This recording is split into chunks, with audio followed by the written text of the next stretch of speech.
Hi everyone, welcome back. Welcome to the channel. Today we are going to talk about one of the most common questions Portuguese learners ask me, and this is about the use of prepositions with verbs. As many of you have noticed, when we are conjugating a verb, sometimes it will happen things like eu gosto de manga.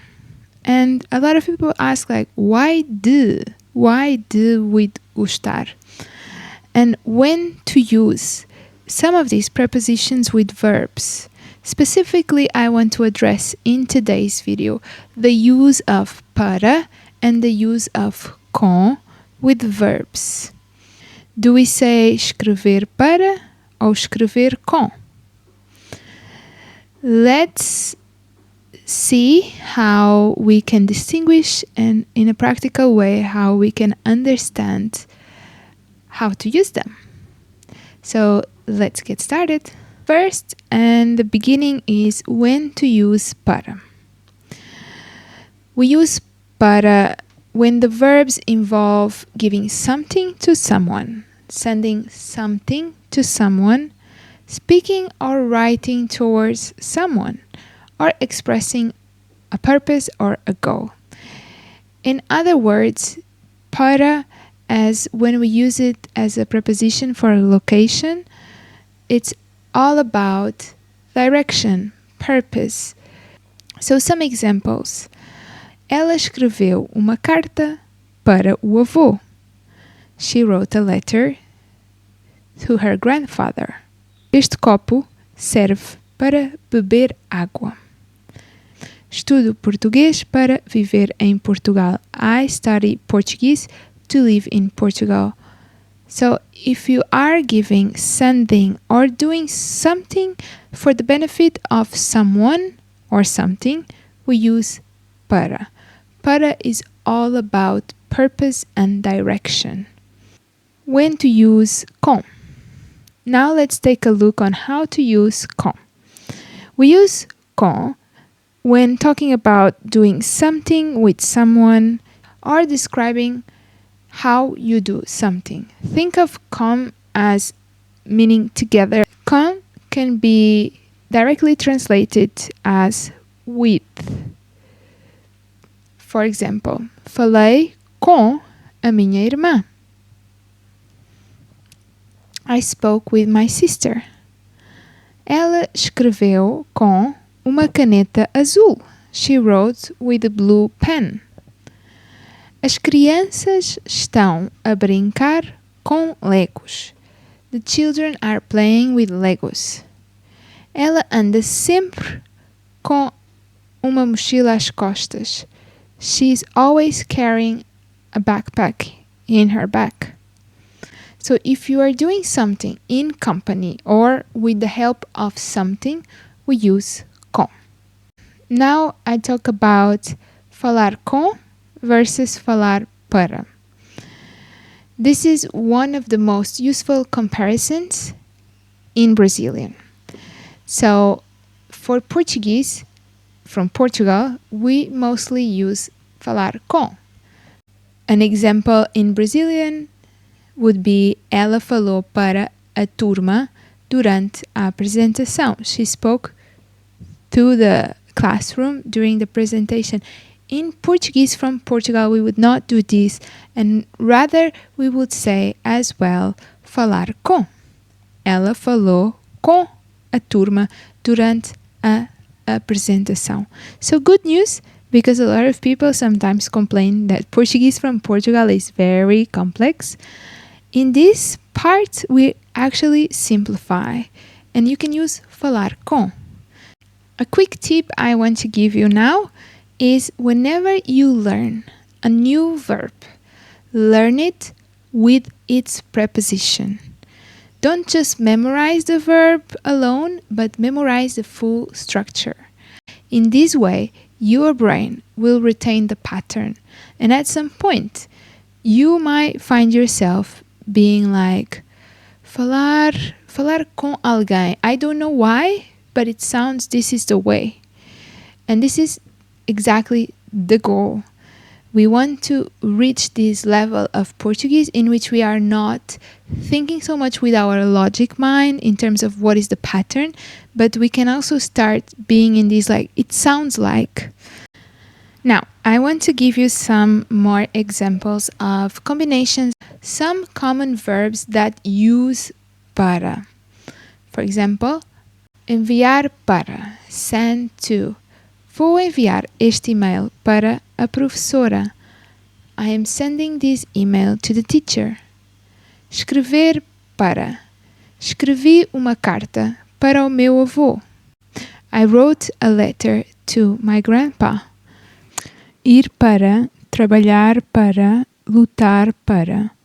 Olhar para, voltar para, preparar para. Now it's the time for me to give you some more examples of using verbs with the preposition com. Common verbs that use com. Falar com. Falei com a minha mãe ao telefone. I spoke with my mother on the phone. Estar com. To be with. Estou com os meus amigos. I am with my friends. Brincar com. To play with. As crianças estão a brincar com os Legos. The children are playing with the Legos. Escrever com. Ela escreveu com uma caneta azul. She wrote with a blue pen. Andar com. To hang out with, to walk with, to carry. Ela anda sempre com aquele caderno. She always carries that notebook. Concordar com, desabafar com, gozar com. Importar-se com, preocupar-se com, sonhar com. Some verbs would work both with para and com, but can have different meanings. So para and com are in general cases of which the verb can work with the preposition, but it can also work without the preposition. So depending of the meaning you want to give. This is completely different than other verbs that, for example, have the preposition, but they don't have a specific meaning, and it's more about whenever we use these verbs, we need to use this preposition. An example is gostar de. We cannot say gostar without any preposition. We cannot say gostar para or gostar com.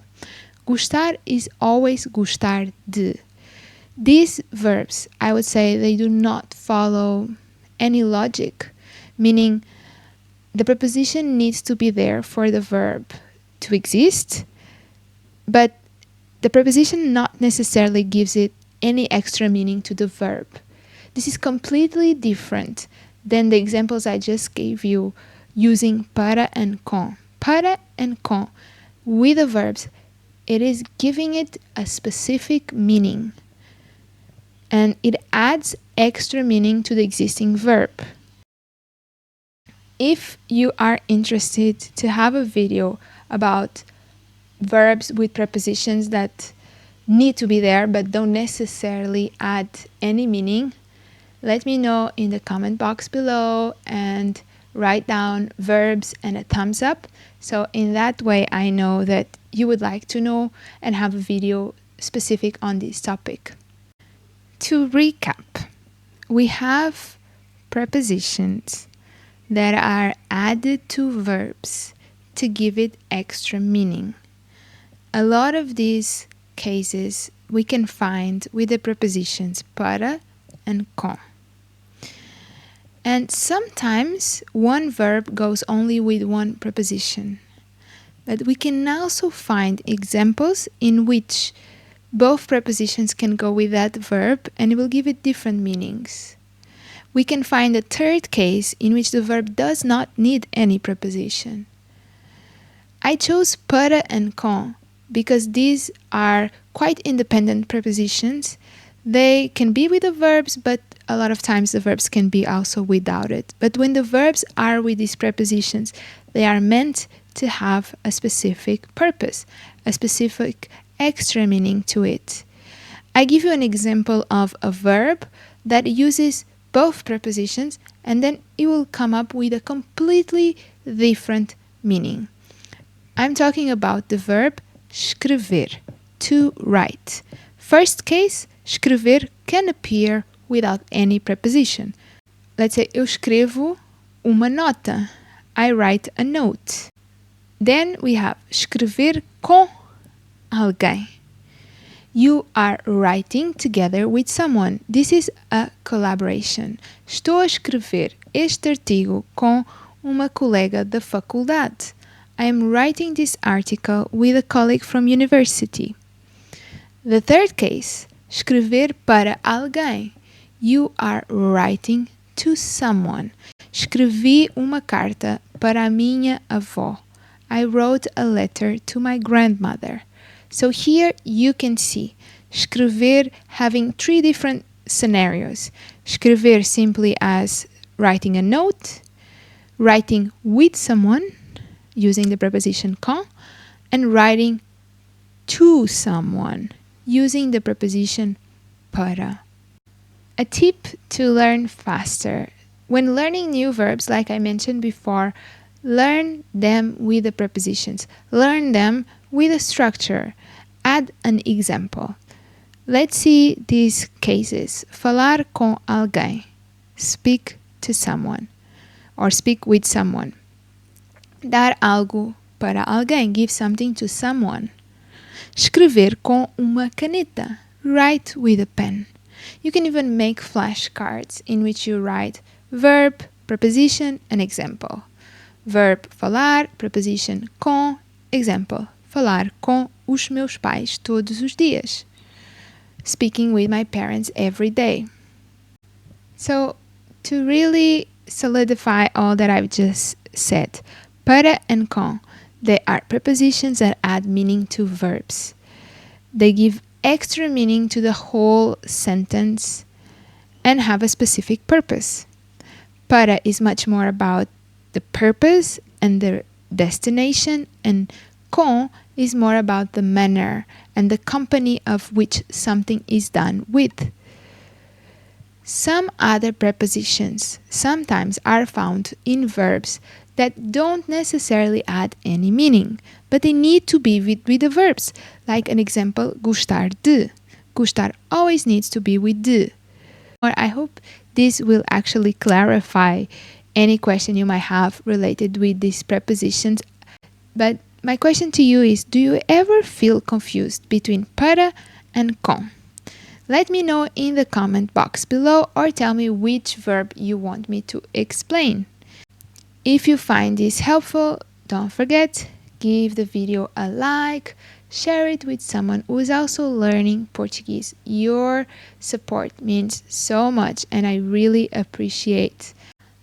Oh, and by the way, I almost forgot to share with you that after this video, I have just made a guide with the prepositions. This is an extensive guide that explains each preposition, how to use it. It gives examples of verbs that use each preposition, and it gives you exercises to practice. So if you are interested to get into this guide, check in the description box below the link to download the guide.